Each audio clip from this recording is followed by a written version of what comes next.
तो इस वीडियो से हम अपना नया चैप्टर शुरू करेंगे क्लास 12 मैथ्स में, जो है कंटिन्यूटी एंड डिफरेंशिएबिलिटी। इसमें भी हम हर चैप्टर की तरह सीबीएसई के प्रीवियस ईयर क्वेश्चंस करेंगे जो 2011 से 2023 तक आए हैं। इसमें पहला हमारा टॉपिक होगा कंटिन्यूटी एट अ पॉइंट। पहला क्वेश्चन है, the value of K for which the function F x is equal to इतना is a continuous function.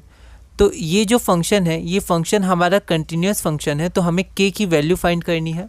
4 option है आपके पास। यह क्वेश्चन सीबीएसई 2023 में 1 मार्क का पूछा गया था। एक बार आप इस क्वेश्चन को ट्राई करिए, फिर हम लोग आगे बढ़ते हैं। सबसे पहले हमने गिवन लिख दिया, तो ये हमारे पास एफ एक्स है और एफ एक्स इज कंटिन्यूस दिया हुआ है। तो अगर कोई फंक्शन कंटिन्यूस है तो वो हर पॉइंट पे कंटिन्यूस होगा, ठीक है। यहाँ हम देख सकते हैं कि जो पॉइंट 2 है उसके लेफ्ट में और राइट में फंक्शन की वैल्यू चेंज हो रही है।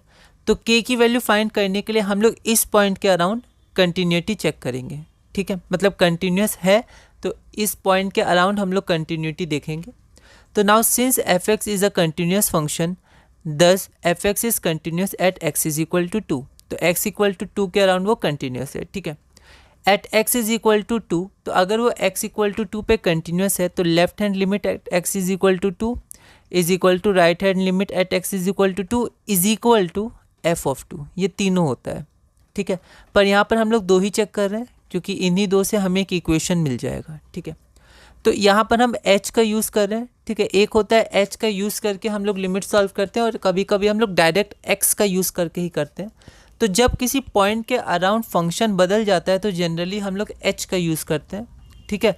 वरना अगर नहीं बदलता है तो हम लोग एक्स का यूज़ करते हैं। वहाँ भी हम लोग एच का यूज़ कर सकते हैं, ठीक है। तो जैसा आपको सही लगे।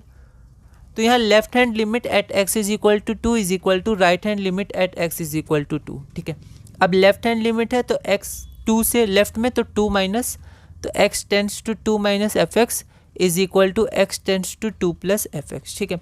अब 2 से कम, तो जब 2 से कम होगा 2 माइनस, तो के एक्स स्क्वायर हमारा फंक्शन है, ठीक है। उससे पहले फंक्शन लगाने से पहले हम लोग x क्या है 2 से कम है तो हम लोग उसको लिख सकते हैं 2 माइनस एच, जहाँ h टेंड्स टू 0 है, और 2 प्लस है तो 2 plus h, h tends to 0, ठीक है। अब हम इसको लेफ्ट हैंड साइड को देखें तो यहाँ पर 2 से कम है तो यहाँ पर के एक्स स्क्वायर फंक्शन आएगा। तो ये आपका हो गया के एक्स की जगह क्या है 2 माइनस एच, तो के 2 माइनस एच का होल स्क्वायर, और यहाँ पर जब प्लस होगा एक्स से ज़्यादा तो 3x प्लस 5, तो 3 इंटू 2 प्लस एच प्लस 5, ठीक है। अब बस इसे सॉल्व कर देना है।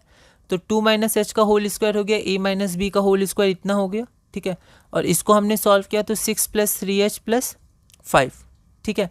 अब यहाँ पर हम लोग h की वैल्यू पुट कर देंगे, तो h की वैल्यू पुट कर देंगे तो यहाँ 0 हो जाएगा और यहाँ पर 0 हो जाएगा। बाकी जो यहाँ पर नंबर है 4, 6 और 5 ये ऐसे ही रहेंगे। तो ये हो जाएगा 4 के बराबर 11, तो k बराबर 11/4, जो हमारा ऑप्शन नंबर डी है, ठीक है। तो ये हो गया सॉल्व करने का तरीका, ठीक है। कुछ इसमें आप और मॉडिफाई कर सकते हैं, ठीक है, लेकिन ये एक बेसिक तरीका है, आप इससे आगे बढ़ सकते हैं, ठीक है। अगला है हमारा क्वेश्चन नंबर 2। क्वेश्चन नंबर 2 है, find the value of k for which the function f given as f x is equal to 1 minus cos x by 2x square if x not equal to 0 और k if x equal to 0 is continuous at x is equal to 0, ठीक है। तो आप यहाँ गौर कीजिए कि 0 के यहाँ पर 0 है और यहाँ पर नॉट इक्वल टू 0 है, ठीक है। तो 0 के लेफ्ट हैंड साइड में क्या हो रहा है, हमारा फंक्शन की वैल्यू बदल नहीं रही है ना। जैसे अगर हम लोग 0 माइनस लेंगे, मतलब 0 से कम लेंगे तो भी आंसर यही आएगा, मतलब फंक्शन की वैल्यू यही आएगी क्योंकि 0 नहीं है, और 0 प्लस लेंगे तो भी हमारी यही आएगी फंक्शन की वैल्यू, ठीक है। पर यहाँ पर ऐसा नहीं था।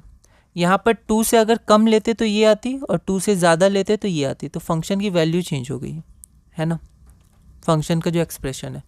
तो यहाँ पर हम लोग direct limit x tends to 0 करके आगे बढ़ सकते हैं, लेकिन इसमें भी आप चाहें तो 0 प्लस और 0 माइनस कर लीजिएगा तो h आ जाएगा h टेंड्स टू 0, पर आपकी एफ एक्स की वैल्यू यही रहेगी, चाहे 0 प्लस में लीजिए 0 माइनस में लीजिए।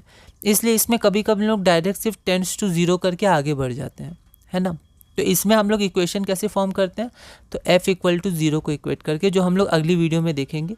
एक बार आप इस क्वेश्चन को ट्राई करिएगा, अगली वीडियो में हम इसे सॉल्व करेंगे।